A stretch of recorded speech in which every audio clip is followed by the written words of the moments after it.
नमः सिद्धेभ्यः।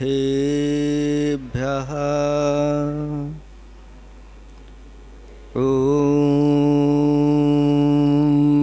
नमः सिद्धेभ्यः। ॐ नमः सिद्धेभ्यः।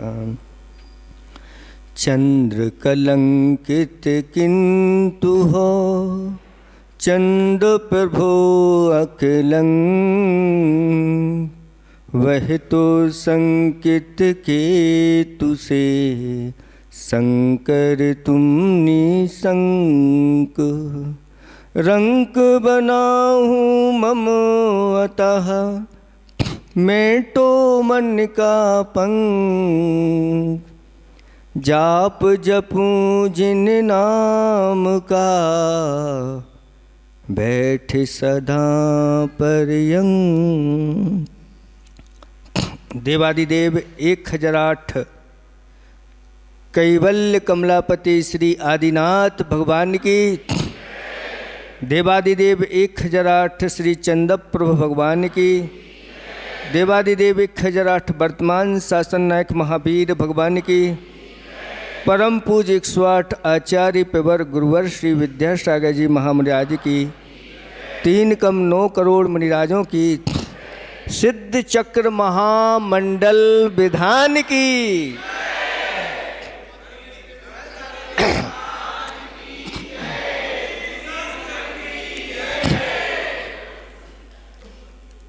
धर्म स्नेही भवात्माओं, अभी विगत दिनों से एक कॉलोनी में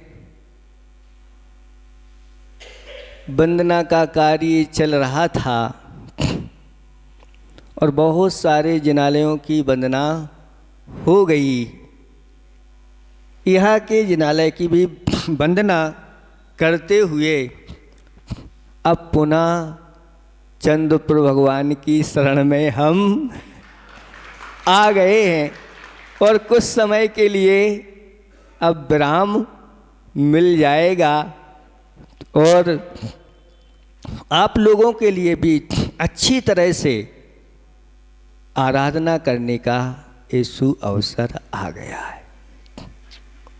वैसे तो उदय नगर का साथी से पुण्योदय तब हो गया था जब यहाँ पर पूज्य निर्यापक श्रमण समय सागर जी महामुनिराज का पदार्पण हुआ था और आपने भव्य पंच कल्याण किया था।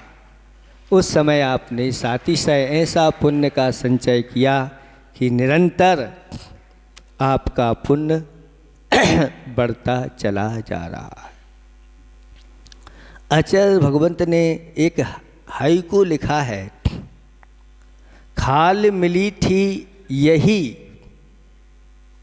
खाल मिली थी यही मिट्टी में मिली, खाली जाता हूँ।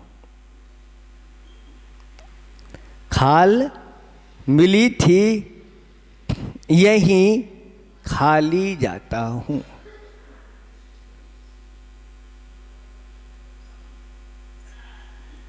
लेकिन जो ऐसे सातिशय पुण्य का संचय कर लेते हैं उनके लिए तो फिर हाइकू में थोड़ा सा परिवर्तन करने की जरूरत रहती है।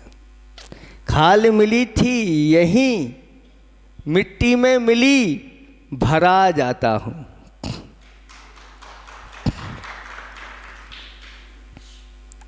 यानी जो ऐसे धार्मिक अनुष्ठानों को निरंतर करते रहते हैं वे पुण्य से ऐसे भर जाते हैं और भरे हुए यहाँ से स्वर्ग की ओर चले जाते हैं। दूसरे वो होते हैं जो मनुष्य जीवन पाकर के और अपने आप को धर्म में नहीं लगाते हैं तो वो लोग खाली जाते हैं, यानी पुण्य से खाली जाते हैं, लेकिन पाप के घड़े से तो भर करके वह नीचे की ओर चले जाते हैं। आचार्य भगवंत ने एक दोहा लिखा है, धो मन को धो सको, तन को धोना व्यर्थ। धो मन को धो सको, तन को धोना व्यर्थ। खो ओ गुड़ में खो सको, खो गुड़ में खो सको, धन में खोना व्यर्थ। बहुत ही चोटी का ये दोहा है कि धो मन को धो सको, तन को तो हम निरंतर धोते रहते हैं, और थोड़ा कुछ अगर पैर में गंदगी लग जाए तो तुरंत स्नान भी आप लोग पूरा कर ले। कहीं भी थोड़ी अशुद्धि हुई तुरंत धोने का, ऐसा नहीं कि लगी रहे तो लगी रहने दो, ऐसा होता है? नहीं होता। शरीर में थोड़ी सी भी अगर इस प्रकार की कोई गंदगी लगती तो आप बहुत जल्दी उसको धोने का प्रयास करते हैं। लेकिन मन में अनेक प्रकार की गंदगियां भरती रहती हैं, विषयों के माध्यम से, कसाओं के माध्यम से, पापों के माध्यम से, और भी अनेक प्रकार की खोटी मन वचन काया की प्रवृत्तियां चलती हैं और मन मलिन होता चला जाता है। तो क्या मन को धोने का भी कोई उपाय है? तो हाँ, आचार्य भगवंतों ने कहा कि आप तुरंत के तुरंत मन को धो सकते हैं। अगर मन में इस प्रकार के खोटी चिंतन विचार अगर आ जाते हैं तो तुरंत के तुरंत पश्चाताप कर लो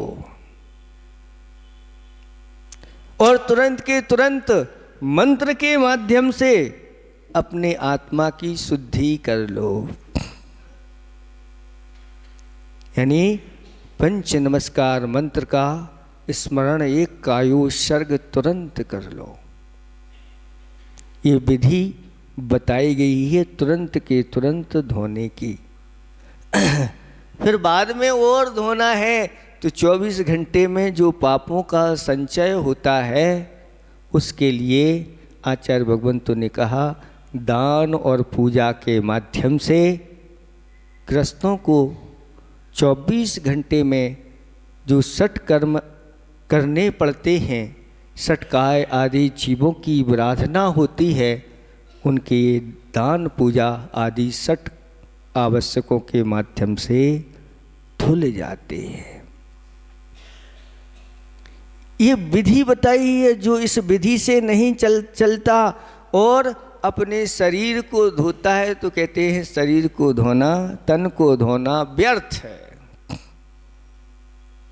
धो, अगर धोना है, धो सको तो मन को धो।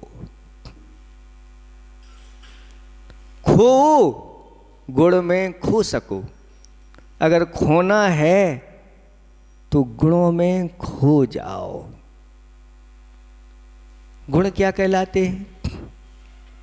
आचार्य भगवंतों ने सम्यक दर्शन, सम्यक ज्ञान और सम्यक चारित्र को गुण कहा है। जो ऐसे गुणों में खो जाते हैं, यानी स्वयं में इन गुणों को उतार लेते हैं, अथवा जो गुणवान हैं उनकी भक्ति आदि में या उनके ध्यान चिंतन में अपने आप को लगा देते हैं, तो वो गुण में खोना कहलाता है। धन में खोना व्यर्थ है। अगर धन में खो जाते हैं तो फिर व्यर्थ है। ऐसे धन में खो गए कि प्रभु के दर्शन करने की फुर्सत नहीं, भगवान की पूजा करने की फुर्सत नहीं, गुरुओं के दर्शन करने की फुर्सत नहीं, गुरुओं के उपदेश सुनने की फुर्सत नहीं, शांति से बैठने की फुर्सत नहीं, चैन नहीं, ना दिन में चैन न रात में चैन, और कहते हैं हम हैं जैन। ऐसे कैसे आप जैन हैं? ऐसे धन में मत खो। धन का वर्गीकरण करना हमें आना चाहिए। एक राजा, आषाढ़ का महीना था और बाहर वन की सैर के लिए निकल पड़ा। आषाढ़ का महीना जो होता है, आषाढ़ की गर्मी कैसी होती है? हैं? कैसी गर्मी होती है? आप नहीं जानते, बुंदेलखंड के लोग नहीं हैं यहाँ। आचार्य ने एक हाइकू बनाया है, भोगों की चाह, भोगों की चाह, सड़ी गली गर्मी सी, भोगों की चाह, सड़ी गली गर्मी सी, जान खा जाती है। भोगों की चाह, सड़ी गली गर्मी सी, जान खा जाती है। ऐसी आषाढ़ में कहते हैं सड़ी गर्मी पड़ रही है। जो चिपचिपी गर्मी रहती है, अलग प्रकार की गर्मी। और जो आलसी होते हैं आषाढ़ में, आलसी, कुछ ज्योतिषकारों ने महीनों में जन्म के बारे में बताया कि जो जिस महीने में जन्म होता है उसमें उस प्रकार के थोड़े से गुण तो आ जाते हैं। कि आषाढ़ में जिसका जन्म हो जाए तो वह आलसी, आषाढ़ का आलसी, ऐसा कहते हैं। सब नहीं बता रहे अभी, सब अपने एक दूसरे के कहने लगोगे। आप ढूंढिए, खोज करिए, ऐसे कुछ बताए। माघ में किसी का जन्म हो जाए तो माघ का महाजन, बस ज़्यादा नहीं बताना, इतना। आषाढ़ का आलसी, क्योंकि उसमें आलस आता है, शरीर में भी आलस भरा रहता है। गर्मी में, सड़ी गर्मी होने के कारण से चेतना अच्छी नहीं आ पाती। आलस नहीं, आलस हमारा सबसे बड़ा शत्रु। अगर आषाढ़ में किसान आलसी बन जाए तो, सभी किसान आलसी हो जाए तो नहीं, आलस इसलिए अच्छा नहीं। किसी ने बहुत अच्छा भजन याद आ रहा है, वो आलसी के लिए वो भजन है। बेला अमृत हो गया, वक्त यूं खो गया, आलसी सो रहा बन अभागा, साथी सारे जगे तू न जागा, साथी सारे जगे तू न जागा। कर्म उत्तम से नर्तन है पाया, आलसी बन के हीरा गमाया। कर्म उत्तम से नर्तन है पाया, आलसी बन के हीरा गमाया। हंस का रूप था, हंस का रूप था, पानी गंदा पिया। सुन रहे हैं आप लोग? हंस का रूप था, पानी गंदा पिया बन के कागा, साथी सारे जगे तू न जागा। क्या समझ में आया? बहुत आपने पूर्व में उत्तम कर्म किए होंगे, उस उत्तम कर्म के फल स्वरूप आपको ये उत्तम कुल मिल गया, उत्तम देश मिल गया, उत्तम धर्म भी आपको मिल गया। लेकिन ये सब पाकर के अगर आपने उस उत्तम धर्म को पाकर के अपने जीवन में उत्तम धर्म नहीं अपनाया और वही सड़ा गला पानी पीते रहे। सड़ा गला पानी जानते हैं आप लोग? बाजारों में मिलता है, अनेक प्रकार की ठंडी और उसमें बहुत सारी एसिड आदि मिला करके तैयार कर देते हैं। आप अगर अनछना पानी पीना है तो भी वो सड़ा गला ही है, क्योंकि जीवों की राशि है। हंस का नाम आपने सुना है, देखा है? साक्षात देखा? किसने देखा साक्षात? बहुत अच्छा। उसकी एक विशेषता होती है कि जब भी वह उसके सामने आप एक कटोरे में दूध रख दो तो उस दूध को ग्रहण कर लेता है और दूध में जितना पानी होता है उसको वहीं पर छोड़ देता है।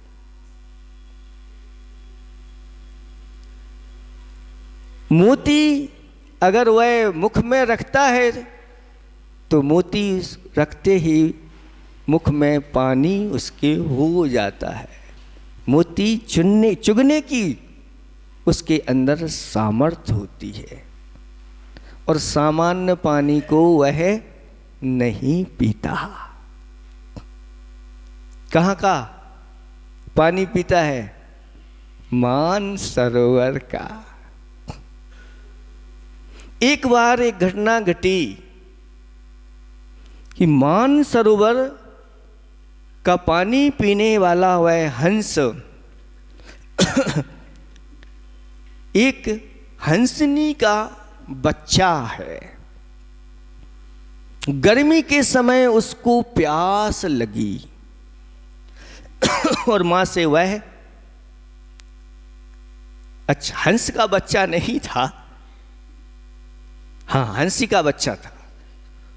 हंस का बच्चा जो है वह कहता है मुझे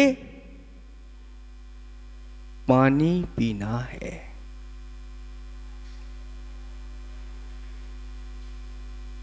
मां कहती है कि बेटे हम जो पानी पीते हैं वह मानसरोवर का पीते हैं, इधर उधर का पानी नहीं पीते हैं। तो बच्चा कहता है मां ठीक है मुझे आज्ञा दो, मैं मानसरोवर का पानी पीऊंगा। थोड़ी सी कहानी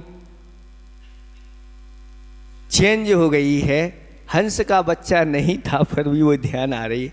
वो चातक पक्षी का था। किसका था? चातक पक्षी। चातक पक्षी जो होते हैं वह स्वाति नक्षत्र की बूंद का पान करते हैं। तो चातक पक्षी का वह बच्चा था और वह प्यास लग रही थी और पानी पीना चाह रहा था। तो माँ कहती है कि बेटा हम इधर उधर का पानी नहीं पीते, पान नहीं करते, जो स्वाति नक्षत्र में बूंद गिरती है हम उसका ही पान करते हैं। हमारे कुल में वही पानी पिया जाता है। लेकिन बालक है, बालक ने जिद कर ली, मुझे तो पानी पीना है। तो माँ कहती है कहाँ का पानी पिएगा? तो वह माँ से कहता है कि मैं जाके गंगा नदी का पानी पीऊँगा। तो माँ कहती है नहीं, गंगा नदी का पानी भी अब पवित्र नहीं बचा। तो फिर वह कहता है कोई बात नहीं, जहाँ हंस जाकर के पानी पीते हैं ऐसे मैं मानसरोवर का पानी पीऊँगा। तो माँ ने उसको कहा जा बेटा ठीक है, और कहीं का पानी नहीं पीना। और वह मानसरोवर की ओर उड़ जाता है। लेकिन शाम हो जाती है, एक वृक्ष के ऊपर जाकर के बैठ जाता है और रात्रि वहीं व्यतीत करता है। लेकिन वहाँ एक घटना घटती है। एक वहीं पर झोपड़ी बनी हुई थी। एक दादाजी खटिया पर लेटे हुए थे और इंतज़ार कर रहे थे अपने बालक का कि बालक कमाने गया है, कुछ कमा करके वापस लौटने वाला है। लेकिन लौटने में देर हो गई। और जैसे ही वह बालक लौट करके आया तो दादाजी ने पूछा कि बेटे इतनी देर क्यों हो गई? तो वह कहता है कि दादाजी रास्ते में मैं जा रहा था और एक रुपयों से भरी हुई थैली मुझे मिल गई। तो दादाजी कहते हैं तू थैली का क्या किया? कहीं ये लेकर के तो नहीं आ गया? तो वह कहता है दादाजी मैंने जब थैली मिली तो सोचा कि जब मेरा 1 रुपया भी गिर जाता है तो बड़ी आकुल व्याकुल हो जाते हैं, उसको ढूंढने के लिए निकल पड़ते हैं। और जिसकी ये थैली गिरी है वह भी आगे आकुल व्याकुल होगा।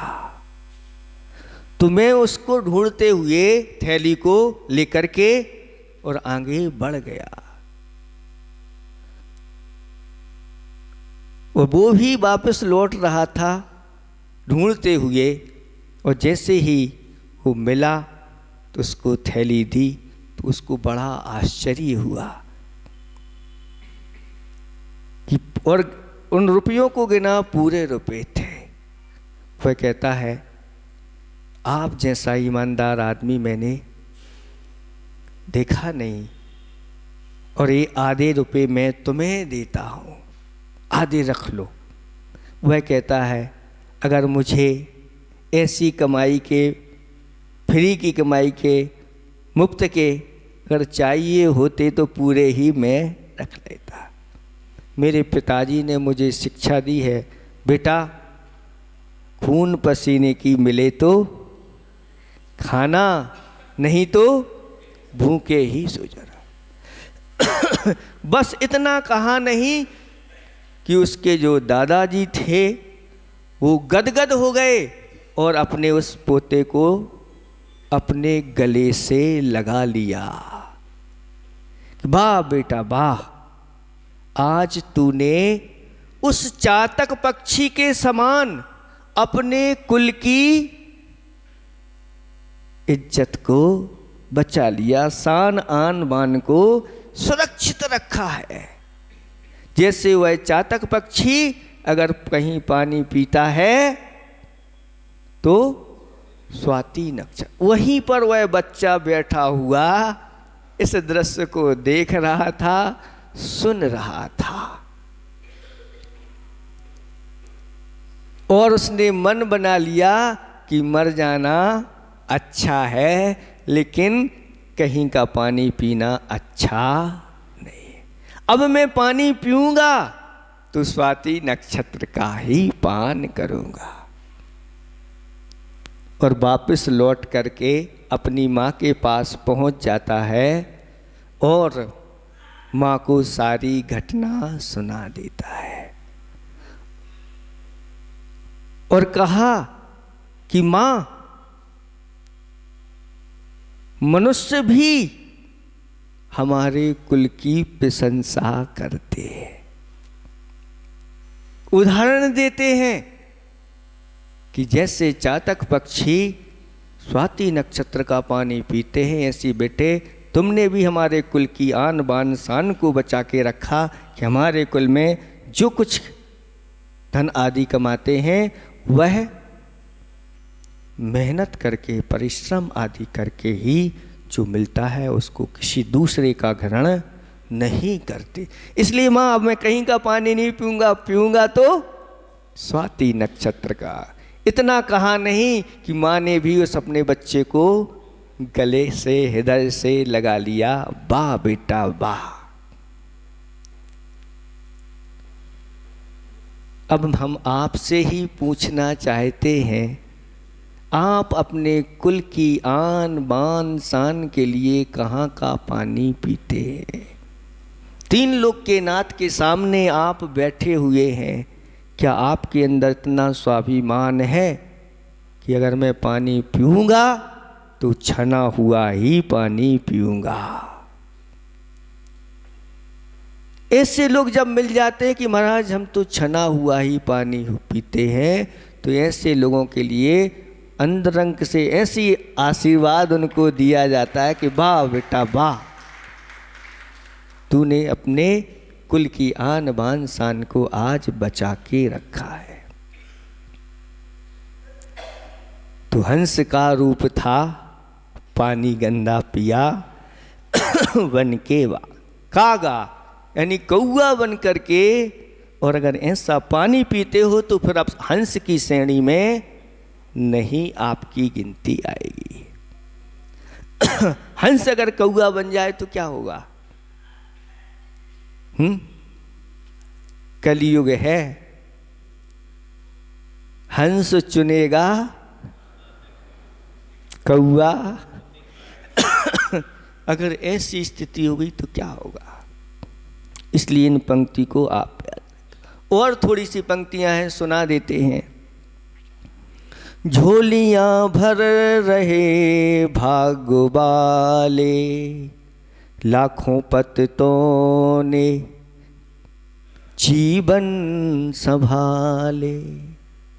झोलियां भर रहे भाग्यवाले, लाखों पतितों ने जीवन संभाले। आत्म रंग में रंगा, ज्ञान रस में पगा, वन विरागा, साथी सारे जगे तू न जागा। सारे ग्रंथों का देखा न भाला, सर से ऋषियों का ऋण ना चुकाया। सार ग्रंथों का देखा ना भाला, सर से ऋषियों का। साधु संतों ने हमारे ऊपर कितना बड़ा उपकार करके अपना समय निकल के ऐसे समीचीन शास्त्रों की रचना कर दी, लेकिन फिर भी उनको देखने का समय ही नहीं। सारे ग्रंथों का देखा न भाला, सर से ऋषियों का ऋण ना चुकाया। सौदा घाटे का कर, सौदा घाटे का कर, हाथा माथे पे रख, रोवन लागा, साथी सारे जगे तू न जागा। सीख सदगुरु की अब मान ले तू, जानने को जो है जान ले तू। सीख सदगुरु की अब मान ले तू, जानने को जो है जान ले तू। मोह निद्रा भगा, मोह निद्रा भगा, आत्म ज्योति जगा। कर्म भागा, साथी सारे जगे तू न जागा। जिनकी मोह रूपी निद्रा भाग जाती है, आत्मा की ज्योति जाग जाती है, फिर कर्म भाग जाता है। कर्म रहता नहीं, दूर खड़ा हो करके और देखता रह जाता है। इसलिए अपने जीवन में हमें आलसी नहीं बनना है, हमें पुरुषार्थ करना है, धर्म पुरुषार्थ करना है। और जिसलिए ये मनुष्य जीवन मिला है, उस जीवन को हमें उस कार्य में लगाना है। तो राजा की कथा चल रही थी कि वह राजा बाहर निकलता है और एक किसान आषाढ़ के महीने में अपने खेत में हल चला रहा है और बड़े उत्साह उमंग के साथ उसके शरीर में से पसीना पसीना बह रहा है। राजा ने देखा कि ऐसी भीषण गर्मी में भी और इस प्रकार का ये कार्य कर रहा है, थोड़ा इससे मिलना चाहिए और पूछना चाहिए ये क्या करता है। पूछा, क्यों भाई, ये आपका खेत है? कि नहीं, दूसरे का खेत है। दूसरे खेत में आप काम करते हैं? हाँ, हम उनके खेत में काम कर रहे हैं। तो आपको क्या दिन भर में मिलता है? तो कहता है 4 आने मिलते हैं। कितने आने? 4 आने मिलते हैं। तो 4 आने में अपने परिवार का खर्च चल जाता है? हाँ, बहुत अच्छे ढंग से चल जाता है। अच्छे ढंग से? तो कैसे? तो वह कहता है 1 आना से तो हम कर्ज चुकाते हैं। 4 आना मिलते हैं तो 1 आना उसको जो कर्ज लिया है उससे चुका देते हैं, और 1 आना हम कर्ज पे देते हैं। साहूकार हैं ऐसे थोड़ी है। 1 आना हम कर्ज पर देते हैं और 1 आने से हमारा और हमारी पत्नी, हम दोनों का अच्छे से हो जाता है, और 1 आना हम कुएं में डाल देते हैं। राजा कहता है कि भाई पहेली मत बुझाओ, सही सही बताओ इसका अर्थ क्या है। तो वह कहता है कि मैं 4 आने कमाता हूँ और इन 4 आने का 4 रूप में विभाजन करता हूँ। 1 आना तो मैं अपने माता पिता के ऊपर खर्च करता हूँ। इसका अर्थ है मैं कर्ज चुकाता हूँ, क्योंकि माता पिता का कर्ज कोई चुका नहीं सकता, फिर भी मैं चुकाता हूँ। आप लोग समझ लो अच्छी तरह से कि जो भी आप कमाई करते हो, नहीं ये तो मेरी कमाई है, इस कमाई का 25% माता पिता का है। अगर आप उनको देते हो तो आप अपना कर्ज चुका रहे हो, और अगर नहीं देते हो तो कर्जदार बनते चले जाओगे। कहा है माता पिता का कोई कर्ज चुका नहीं सकता। आप चुका भी दोगे तो भी चुका नहीं सकते। हाँ, लेकिन शास्त्रों में वर्णन आता है कि माता पिता का वो संतान कर्ज चुका देती है। एक ही माता का नहीं, अभी तक जितनी माता पिता हुए उन सब का कर्ज चुका देती है वो संतान जो सब कुछ त्याग करके दिगंबर मुद्रा को धारण करके और धर्म की प्रभावना में लग जाती। तो माता पिता कहते हैं मैं धन्य हो गया, धन्य हो गया, मेरे कुल से ऐसी संतान निकल गई जो इस धर्म मार्ग पे लग गई। हरि का व्रत अगर कोई धारण कर ले तो माता पिता गदगद हो जाते, धन्य है, सार्थक हो जाता है, नहीं तो नहीं हो जाता।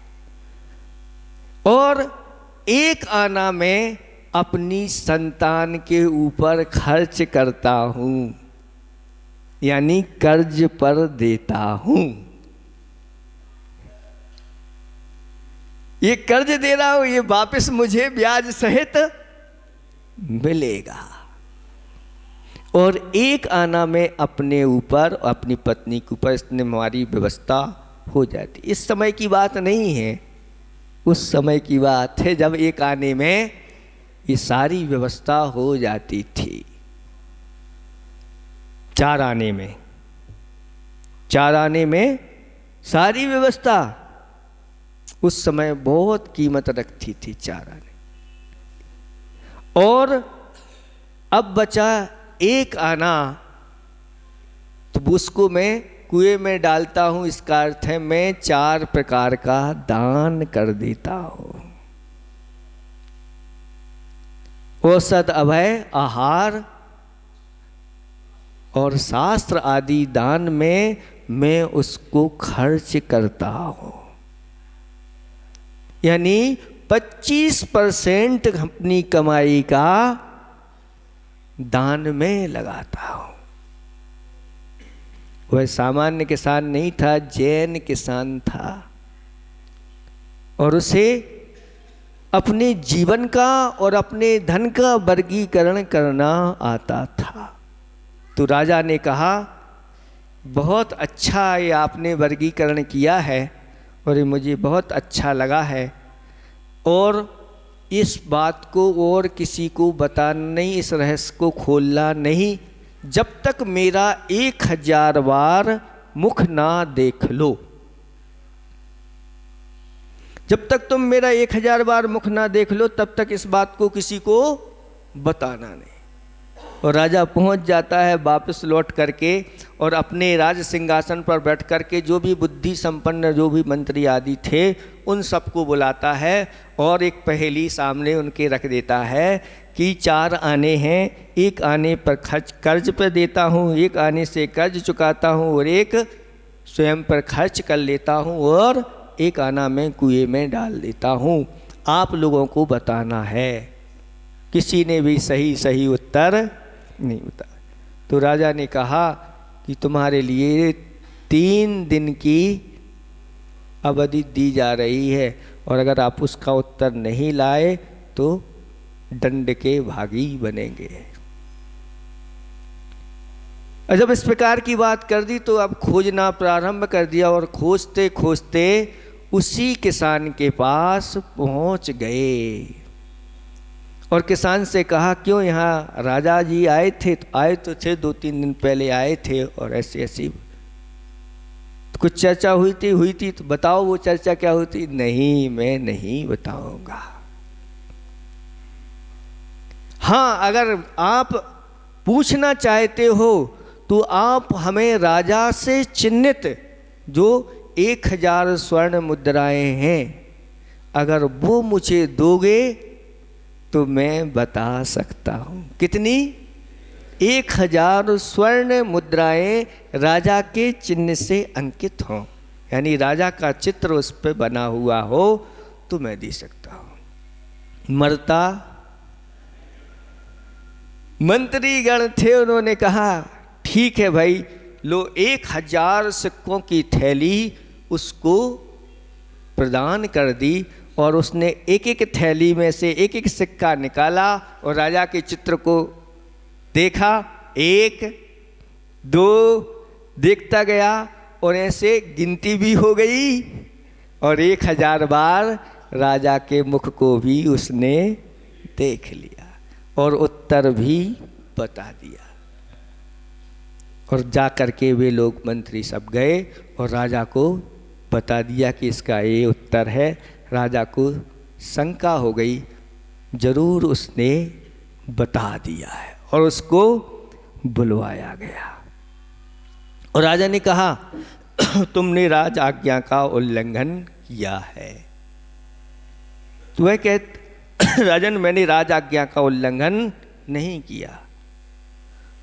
तो राजा कहता है कि तुमने हमारे लिए 1000 बार कहाँ देखा, एक भी बार नहीं आए उसके बाद देखने के लिए। तो वह कहता है राजन मैंने आपकी आज्ञा का उल्लंघन नहीं किया, मैंने आपको 1000 बार देखा है फिर ये उत्तर बताया है। तो राजा कहता है कैसे? ये देखो आपका इस पर चित्र अंकित है, ये स्वर्ण मुद्राएं ही हैं, राज मुद्राएं हैं, और हमने 1000 बार इनको देख करके और ये बदले में ली हैं और इनको उत्तर बताया है। राजा बहुत प्रसन्न हो गया और कहता है अब तुम्हें खेती करने की आवश्यकता नहीं, तुम हमारे यहाँ मंत्री पद पर इन मंत्रियों को किसका। ये है जो अपने धन का इस प्रकार से वर्गीकरण करता है, वह व्यक्ति फिर भरा हुआ जाता है, खाली नहीं जाता। ऐसे ही अब उदयनगर में इंदौर वालों का ये पुण्य फिर से अब सिद्ध चक्र के माध्यम से भरने जा रहा है। और सिद्ध चक्र की अलग ही महिमा आचार्य भगवंतों ने बताई है, अतिशय उसका बताया है। जो सिद्ध चक्र उस विधान के उस क्षेत्र में बैठता है, अलग ही उसकी विशुद्धि बढ़ती है, अलग ही अनुभव होता है। जितने अभी तक सिद्ध चक्र हुए हैं सबने अपनी अपनी अनुभूति को बताया है। और अब आप लोगों को ऐसा सुअवसर मिल रहा है। वैसे सिद्ध चक्र तो आप लोग करते रहते हैं, करवाते रहते हैं, लेकिन मुनिराजों का सानिध्य सिद्ध चक्र में मिल जाए तो 4 चांद नहीं, कितने चांद, 1000 चांद लग जाते। ऐसा ये सुअवसर है। आपको खोना नहीं है, सोना नहीं है, आलसी नहीं बनना है, सबको प्रेरणा देना है। ये नहीं कि मैना सुंदरी ही इस विधान को करेंगे। अलग अलग, अगर मैना भी अलग है और सुंदरी भी अलग है और श्रीपाल भी अलग हैं, तो भी इस विधान को आप कर सकते हैं। सबके लिए सेपरेट सेपरेट व्यवस्था बनानी जा रही है। ऐसा नहीं कि जोड़ी हो तभी हम बैठ पाएंगे, जिनकी जोड़ी नहीं है वो भी इसमें बैठ करके भाग लेंगे।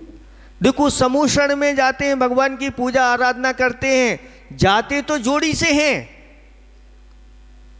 लेकिन पूजा पाठ और दिव्य धुनी जोड़ी से बैठ के नहीं सुनते। अपने अपने कोठों में जाकर के महिलाएं अपने कोठे में पहुंचती हैं, देवियां अपने अपने कोठों में पहुंचती हैं और देव अपने अपने कोठों में पहुंचते। इस प्रकार की व्यवस्था होती है।